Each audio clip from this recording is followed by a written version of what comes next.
이 시간에는 약 1500년의 역사를 가진 일본 천황에 대해 살펴보려고 합니다. 일본을 알고 이해하기 위한 키워드로 흔히 천황을 손꼽는데요.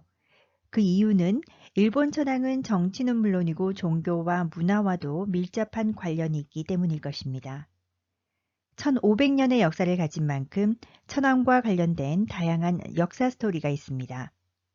이를 통해서 일본과 일본의 천황을 알아가는 시간을 가져보도록 하겠습니다. 오늘은 첫 시간인 만큼 천황에 대한 전반적인 부분에 관해 소개하는 시간입니다.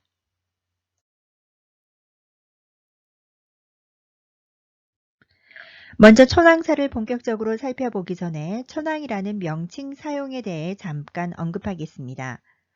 천황은 원래 고대 중국의 종교인 도교의 신으로 북두칠성을 가리키는 것에서 유래되었습니다. 그러다가 중국의 황제를 의식해서 종교적 권위를 가진 군주의 칭호로 사용되기도 했습니다. 현재 천황은 일본에서만 사용하고 있는 일본식 명칭입니다. 그래서 이 시간에는 일왕이 아닌 천황 혹은 텐노로 그 외에도 일본의 고유 명사인 경우에는 일본식 명칭을 그대로 사용하도록 하겠습니다. 물론 일본도 처음부터 천황이라는 명칭을 사용했던 것은 아니었고요. 대왕으로 불리던 시대가 있었고 40대 텐무 천황 때부터 천황이라는 명칭을 사용하게 됩니다.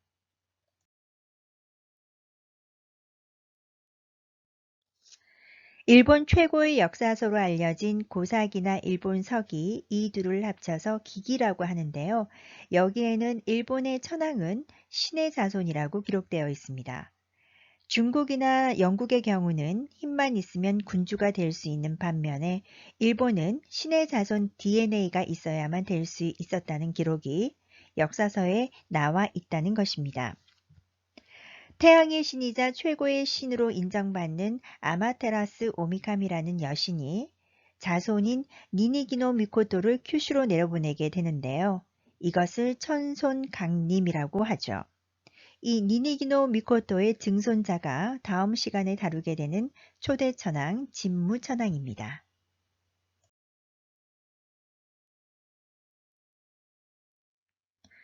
일본은 진무천황에 이어 현재까지 126대 천황 나루히토 천황까지 이어지고 있는데요.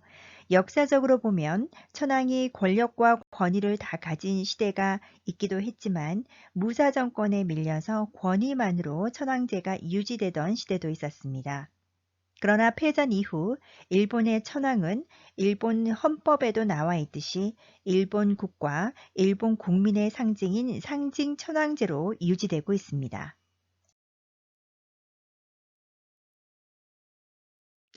천황은 패전 전까지 국가의 원수로서 절대적인 통치권과 통수권을 가졌습니다. 그러나 패전 이후 연합군 최고사령관 총사령부, 즉 GHQ의 관여로 처지가 달라지게 됩니다.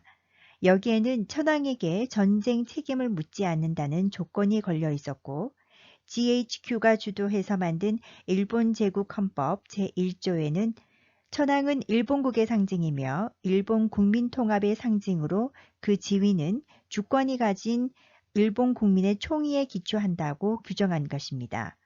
즉, 현재의 천황은 정치에 일체 관여할 수 없는 상징적인 지위로 격화된 것입니다.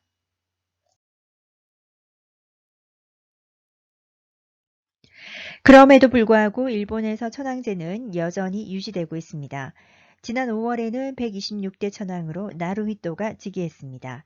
새 천황이 즉위할 때 반드시 볼 수 있는 것이 권위를 상징하는 삼종의 신기라는 것인데요. 이것은 천황가의 대대로 내려오는 검과 구슬, 거울, 세 가지 보물을 가리킵니다. 아마테라스 오미카미가 천황의 선조인 니니기노 미코토를 지상에 내려보낼 때 함께 들려보냈다는 전설을 가진 것으로 지금도 황희 계승자에게만 이어지고 있습니다. 오른쪽 사진은 나루히토가 새 천황의 첫 의식인 겐지, 즉 검과 구슬을 계승하는 의식인데요. 이 빨간색 동그라미 속에 그 보자기에 쌓인 물건들이 3종의 신기에 해당되는 검과 구슬 그리고 거울입니다. 일본어로는 검은 쿠사나기노 쯔르기, 구슬은 야사카니노 마가타마, 그리고 거울은 야타노 카가미라고 합니다. 물론 이 3종의 신기의 이름은 신화 속 이야기이지만 역사서에 등장하고 있습니다. 흥미로운 점은 새로운 천왕이 즉위를 할 때 상자에 담겨진 신기를 받기만 할 뿐이지 그 안을 열어서 확인할 수는 없습니다. 아무리 천왕이라고 할지라도 실물을 볼 수 없다는 것입니다.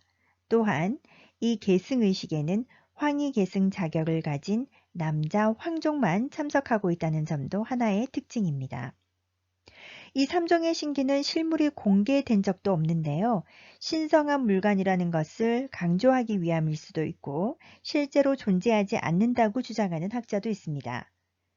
새로운 천왕이 즉위하는 의식은 이렇게 단 한 번의 의식으로 끝나는 것이 아닙니다. 몇 달에 걸쳐 진행이 되는데요. 5월 1일 천왕의 자리에 오른 나루히토의 의식은 이 겐지 계승 의식을 시작으로 다양한 의식이 이어지는 가운데 오는 11월 14일과 15일에 걸쳐 행해지는 공물을 신들에게 바치는 의식이 있습니다. 이것을 대상제라고 하는데요. 이 대상제를 치르는 것으로 즉위와 관련된 모든 의식이 끝나게 됩니다.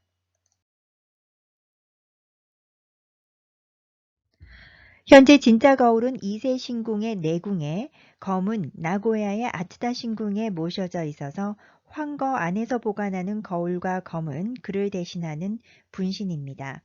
그러나 구슬은 황거 어소의 겐지노 말하는 곳에 봉안되어 있습니다.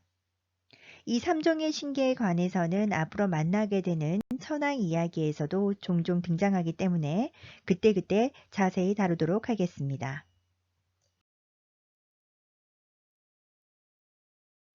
다음은 천황 퇴위 후의 입장과 황위 계승 순위에 관해 살펴보겠습니다. 현재 천황을 일본에서는 텐노 혹은 킨조 텐노라고 부릅니다. 그의 아내를 황후라고 하지요. 그리고 나루히토 현 천황에게 양위한 전 아키히토 천황은 이제 상황으로 불리게 됩니다. 즉 천황의 아버지가 상황, 나루히토의 어머니는 상황후가 되는 것입니다. 에도시도 말기 이후 약 200년 만에 천황의 생전 퇴위가 이루어지면서 일본의 천황이 주목을 받았고요. 앞으로도 황위 계승에도 관심이 쏠리고 있습니다. 상황의 차남이자 나루히토 천황의 동생이 후미히토인데요. 다음 황위 계승자로서 내년 4월 황위 계승 서열 1위를 의미하는 황사에 정식 책봉이 되어서 황사로 불리게 됩니다. 그리고 그 아내는 황사 후가 되는 것입니다. 그리고 올해 중학생이 된 황사의 아들 히사이토 친왕은 황위 계승 서열 2위로 올라서게 됩니다.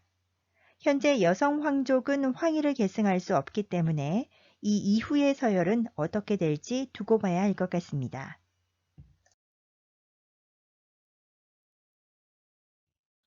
천황이 바뀌면서 연호도 바뀌게 됩니다.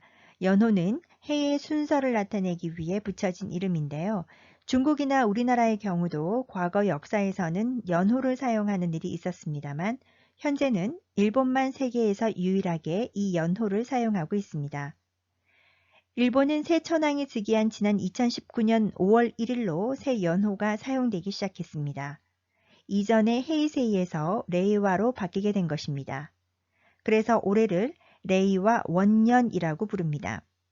실제 일본에서는 서기와 연호 양쪽을 사용하고 있지만 아직도 연호를 사용하는 사람들이 많습니다. 새 천황을 맞이하는 이 연호에는 당연히 의미가 담겨져 있습니다. 레이와는 아름다운 조화를 뜻합니다. 이와 같은 연호는 그 시대의 천황이 죽게 되면 천황 앞에 그 연호를 붙여서 천황의 이름이 재탄생되기도 합니다.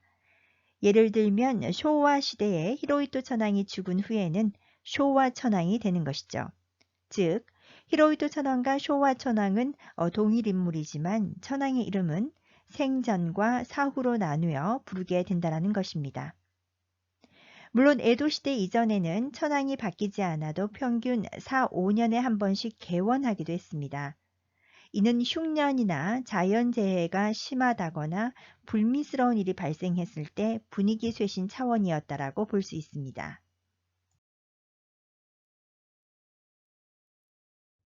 천황과 천안가를 이야기할 때 빼놓을 수 없는 것이 바로 황실 문양입니다. 태양의 신을 섬겼던 이집트나 잉카와 마찬가지로 일본 역시 태양의 여신인 아마테라스 오미카미의 자손이 쭉 천황 자리에 올랐고 현재도 그 자손들이 계속해서 계승한다는 만세 일계를 강조하면서 천황제는 유지되고 있습니다.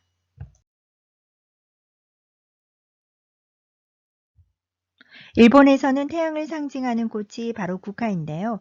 이 국화 문양은 사실 오래전에는 귀족이나 무사들이 사용하는 단골 문양이었습니다. 그러다가 82대 고토바 천황이 옷이나 휴지 등에 국화 문양을 새겨 넣으면서 즐겨 사용하게 되었는데요. 자연스럽게 귀족이나 무사들은 점차 국화 문양 사용을 피하게 되었습니다. 고토바 천황 이후의 천황들도 계속 사용하게 되면서 이 국화 문양은 천황 전용의 문양으로 정착하게 되었습니다. 그리고 1869년에는 정식으로 황실 문양으로 결정되었습니다. 현재 일본은 공식 국장이 없기 때문에 이 황실 문양을 국장 대용으로 사용하고 있습니다.